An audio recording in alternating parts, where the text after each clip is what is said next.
Estamos agora no quarto tópico da lição desta semana, a 10ª lição deste trimestre, onde estamos considerando os grandes impérios mundiais conforme revelado por Deus ao profeta Daniel e registrado no capítulo 7 do livro de Daniel.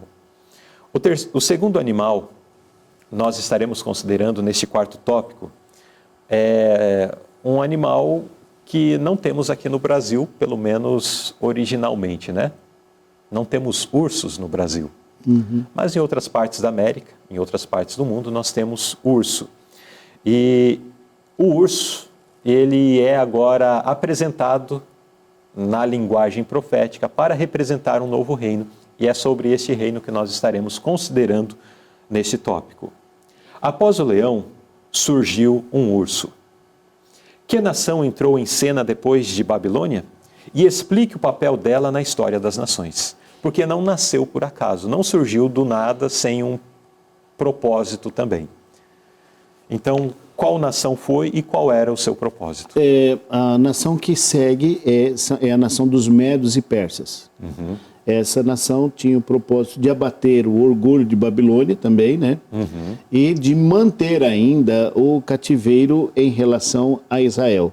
Entretanto, havia uma provisão através dessa nação para futuramente Israel poder retornar para a sua terra de origem. Muito bem. Então, o urso, que surge na descrição profética de Daniel 7, o segundo animal ali descrito, simboliza o reino que sucedeu a Babilônia, né? Nessa pergunta já podemos comentar que a nota já menciona sobre a conquista. Eu quero falar um pouquinho sobre a conquista, pessoal. Sim. O grande general Ciro, um homem de grande estratégia. Babilônia era uma cidade muito bem fortalecida. E em Babilônia nós consideramos uma das maravilhas do mundo, que é o Jardim Suspenso, né? Havia um paisagismo bonito ali dentro ao entrar em Babilônia. Tenho vontade de conhecer Babilônia, mas não cheguei até lá. Agora, eu digo a vocês, não havia como externamente entrar dentro de Babilônia. Então Ciro criou uma estratégia. Qual foi a estratégia? Dentro de Babilônia havia acesso às águas do rio Eufrates, pelos túneis, pelos tubos que irrigavam o grande jardim. E o que fez Ciro? Ciro chamou boa parte do seu exército, ou a maior parte do seu exército, e fez escavações e alterou o curso do rio. Uma coisa que hoje, através de retroescavadeiras, seria um pouco fácil, até não tão fácil. Né? Eu não sei quanto tempo ele gastou, e ele fazia isso em silêncio, ou sem ser percebido. Foram muitas técnicas e estratégias. De modo que, quando o inesperado aconteceu, de repente, as águas do Eufrates começam a baixar, elas baixavam seu nível, e a possibilidade de acesso ao palácio, a cidade aumentou, porque eles conseguiram entrar pelos túneis, como se fosse uma tubulação, né? Eu não sei ao certo, eu não estive lá, eu não tenho todas as fotos aqui para mostrar para vocês, mas eram acessos onde a água passava, e por ali eles entraram. E quando ainda estavam em festa, em atividades festivas, entra Ciro e abre os portões de Babilônia, e aí Dario, seu tio, se não me equivoco, entra pelos portões de Babilônia e assume a cidade. Esse é um aspecto histórico. E aí nós temos então a conquista de Babilônia pelo Império Medo-Persa. Interessante esse registro. Tem um aspecto bastante interessante, uma curiosidade relacionada a isso, mas vou mencionar na próxima pergunta, porque tem a ver com o verso que é mencionado, então, dentro do próximo contexto. Então vamos para ela. Vamos à pergunta B. Onde ocorreu a profecia da derrota de Babilônia pelas mãos dos Medo-Persas? E até que ponto os persas cumpriram seu papel como império mundial? Na palavra profética. Através de Jeremias. Então, o onde aqui está mais relacionado à referência, ao texto bíblico, né? A referência bíblica, porque onde aconteceu? A origem de toda a história de Ciro está em Deus. Deus permitiu que ele fosse, ele é chamado de o meu pastor, é o meu pastor. Então, a profecia apontava a Ciro. Foi algo honroso para Ciro, né? Ele ser olhado por Deus, ser observado por Deus. Eu me lembro, eu tenho 2 destaques no livro de Daniel. O primeiro é quando o anjo desce e fala com Daniel. Daniel, no princípio da tua oração saiu a ordem, eu vim aqui falar para você, porque você é muito amado. Daniel 9, né? Daniel 9. E agora aqui nós vemos Isaías dizendo, Isaías sim, diz Ciro, é o meu pastor. A figura do pastor aqui. Então, é como se Ciro fosse... Ciro foi alguém que amparou Israel. No reinado babilônico, nós vemos assim, apesar de algum respeito que havia ao povo judeu, desde o capítulo 1, né, até capítulos que se seguem sobre Babilônia, a gente vê um certo respeito. Mas em Ciro a gente vê o carinho ao povo de Israel. E aí, Luzley, você continua, senão eu vou longe aqui.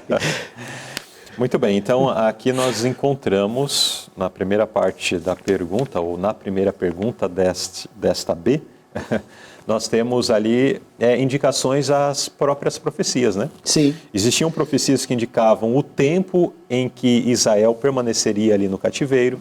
Que seriam 70 anos, né? E também existiam profecias bíblicas que indicavam... A pessoa. A pessoa. Agora, vale lembrar que Isaías... Voltando, Jeremias foi um profeta que iniciou seu ministério um pouco antes da destruição de Jerusalém por Babilônia e que teve o seu ministério estendido mesmo depois da conquista. Jeremias foi o profeta que ficou juntamente com os pobres que não foram levados para o cativeiro. Sim. Ele ficou ali na terra. Em algum momento também foi até arrastado ao Egito. Enfim, foi uma confusão entre aqueles que ficaram ali na terra. Jeremias estava entre eles. Era o profeta dos que permaneceram. Agora, Isaías viveu bastante tempo antes. Muito tempo. Mais de 100 anos antes da destruição. Mas mais de 100 anos antes da destruição pela Babilônia e quase 200 anos antes da existência de Ciro, Isaías disse: Ciro é o meu pastor e cumprirá aquilo que me apraz. O pai de Ciro não tinha nascido. Provavelmente o avô de Ciro não tinha nascido.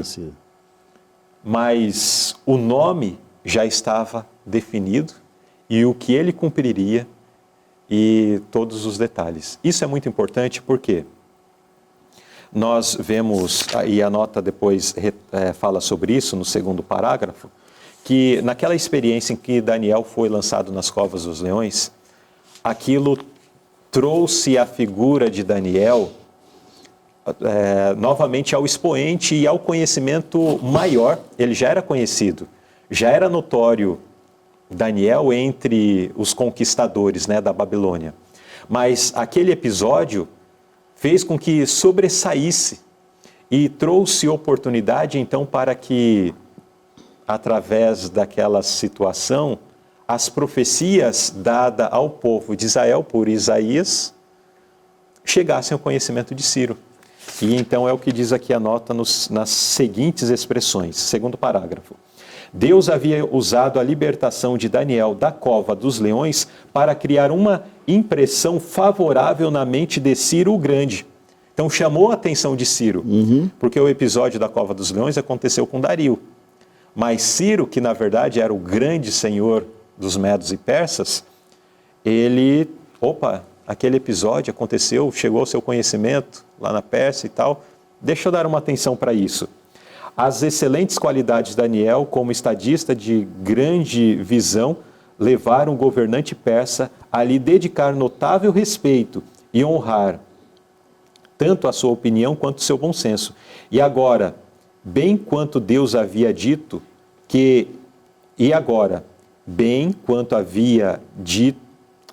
vamos reler a frase.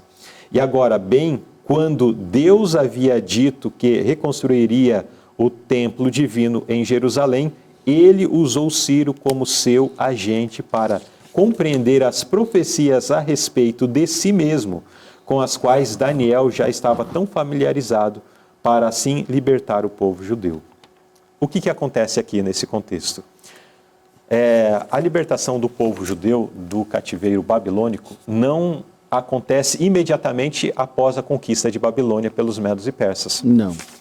Mas 2 anos depois, e é o que é dito no verso, Na no nota. início da nota, após a morte do rei Dario, cerca de 2 anos depois Da da queda de Babilônia, Ciro sucedeu no trono, e o início desse novo reinado marcou o término dos 70 anos apontados lá na profecia de Jeremias 25, 12, quando se cumprirem os 70 anos, está ali. Então, e o início desse reinado marcou o término dos 70 anos da chegada do primeiro grupo de judeus que Nabucodonosor trouxe da Judéia. E veja que, Luzilei, que a gente gostaria de colocar claro aqui para os nossos irmãos que nos assistem, os internautas, é que a providência de Deus, a presciência de Deus está aqui. Nós estamos falando de 50 anos, de 30 anos, estamos falando de muitos anos. E antes de tudo isso, Isaías, aquele que foi cortado por Manassés, né, no passado, aquele Isaías sofredor lá, aquele profeta, ele agora ascende aqui, né? É isso mesmo, né? Ele ascende aqui, trazendo a sua verdade em memória, né? Aquilo que foi escrito pela inspiração é trazido aqui e mostra as evidências que Deus vê o futuro, que Deus enxerga o amanhã. Com detalhes, né? Com detalhes. Ele falou, veja, e quando isso chegou ao coração de você, imagina, né? Quando alguém falasse de mim antes de eu existir, né? Antes de existir. No caso de Ananias, por exemplo, Deus fala assim, ô Ananias, deixa Paulo porque ele para mim é um vaso escolhido. Mas Paulo estava ali. Deus estava falando com Ananias e Paulo estava ali. Mas agora eu estou falando de alguém, Isaías comentou de alguém que anos lá na frente iria aparecer. Então, queridos, aqui há uma grande... Se a ciência questiona Deus, há um ponto aqui para a ciência, os incrédulos, né? Os ateus, né, avaliarem se a palavra de Deus tem impressões profundas ou não. Aqui está um fato que a história confirma. Muitos anos antes, Deus falou de Ciro. Exatamente. Meu pastor. Pois e não, assim, de uma forma tão específica. Tão detalhada. Tão detalhada. Qual seria a probabilidade? Agora eu precisaria do Caleb, meu filho, para falar que ele gosta de cálculos e probabilidades, etc. e tal, enfim. Mas qual seria a probabilidade de se prever uma pessoa específica como líder de um império mundial com a capacidade de derrotar um outro império para produzir a libertação de um povo, isso sendo anunciado mais de 100 anos antes? Irmãos, não existe números que possam descrever a probabilidade de que isso pudesse ser acertado, se não fosse pela providência de Deus. Se não fosse pela presciência divina. Presciência de Deus, exatamente. Qualquer pessoa, por mais sábia, por mais entendida dos contextos das questões das nações, não consegue pontuar quem será o presidente do Brasil no ano 2040. 140. Quer dizer, quem será o presidente do Brasil na próxima eleição? Mesmo na próxima, Luz. Quer dizer, na próxima talvez existem alguns aspectos que podem. Mas daqui a 3, 4 eleições é impossível. Irmãos, assim, eu estou me detendo um pouquinho mais nisso porque eu quero tentar transmitir para vocês aquilo que me espanta ao ver isso. Mas não espanta no sentido de ficar com medo, temeroso, mas me espanta no sentido tu mencionou uma palavra. Impressiona. Impressão. Da impressão que isso nos causa, da maravilha que é isso. Nosso Deus é um ser, assim, sem igual. Isso fala sobre a verdade, a confiança e a validade do texto da palavra de Deus. Isso também fala muito sobre o nosso Deus. Já parou para pensar sobre isso? Deus sabe exatamente quais serão os seus passos daqui a 1 ano, se estiver vivo. E Deus sabe se estaremos vivos ou não também, né? Deus sabe exatamente todos os detalhes da minha e da sua vida. Isto é algo extremamente admirável. E aqui vem a curiosidade que eu havia mencionado anteriormente, que é a seguinte. No final do verso de Jeremias 25:12, vou ler o verso todo. E acontecerá que, quando se cumprirem os 70 anos, visitarei o rei da Babilônia. E esta nação, diz o Senhor, castigando a sua iniquidade e a terra dos caldeus. Farei deles, dos babilônicos, um deserto perpétuo. E aqui entra a curiosidade. Babilônia, ela ainda subsistiu por algum tempo, após a conquista, subsistiu no sentido de ainda ser uma cidade, uma grande cidade. Mas com o passar do tempo, ela caiu em declínio e alguns séculos depois, ela caiu em completo esquecimento e se transformou em ruínas, tomada pelas areias do deserto, porque é uma região desértica, e com as mudanças no curso do rio, inclusive do rio Eufrates, a região ficou completamente desabitada. Babilônia era um mito na mente das pessoas ao longo de muitos e muitos séculos. No seu apogeu, né? Não, se tornou um mito, porque quais eram as referências que existiam da Babilônia? Heródoto, porque Heródoto visitou, era um historiador grego, ele visitou a Babilônia ainda naquele período no seu período glorioso, seu apogeu. No seu apogeu. Então Heródoto descrevia, essa era uma referência, e também o que estava na Bíblia. Mas onde estavam as ruínas desta grande cidade maravilhosa que era assim, era muito imponente? Não existia qualquer vestígio e muitas escavações arqueológicas aconteceram por séculos tentando encontrar os vestígios da Babilônia, mas não se encontraram. Até que em 1899, ou seja, há pouco mais de 100 anos atrás, 124 anos atrás, foi que encontraram Babilônia. As ruínas. As ruínas da Babilônia.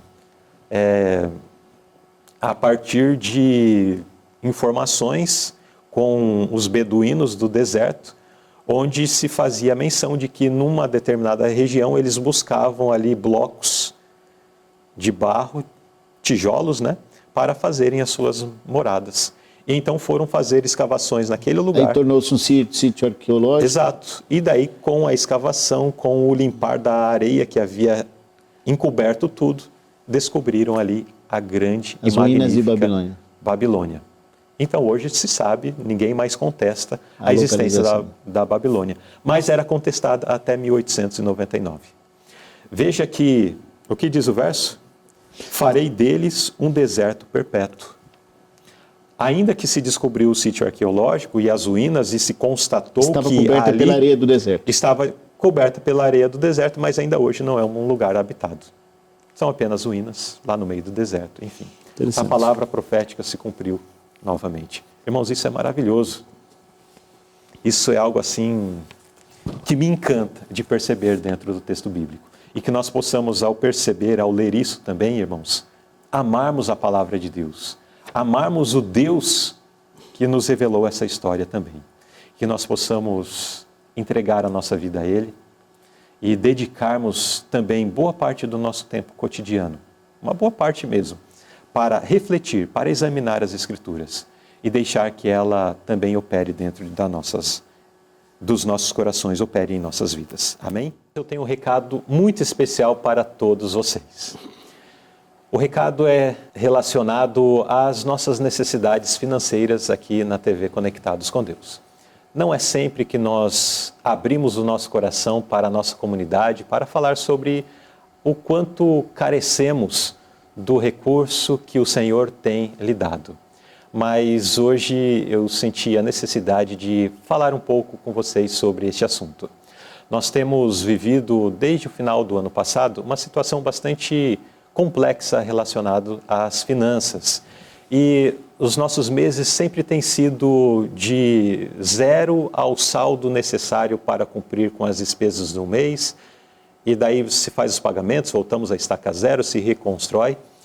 No entanto, nós temos algumas situações de necessidades relacionado a equipamentos, relacionado a serviços que precisamos realizar para melhorar as produções, para melhorar aquilo que temos realizado aqui pelo Ministério Conectados com Deus.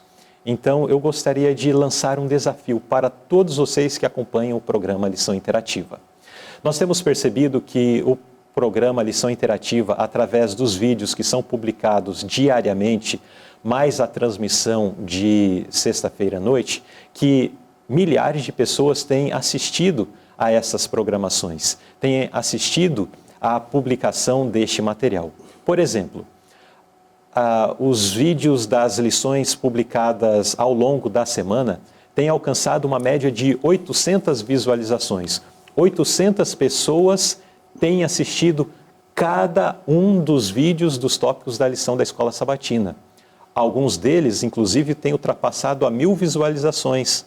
Isso numa semana. Geralmente o primeiro, o segundo, às vezes até o terceiro tópico, passa de 1000 visualizações. Eu não sei porque a parte final da lição o pessoal acaba assistindo um pouquinho menos, mas mesmo assim tem alcançado 700, 800 visualizações os vídeos dos tópicos finais.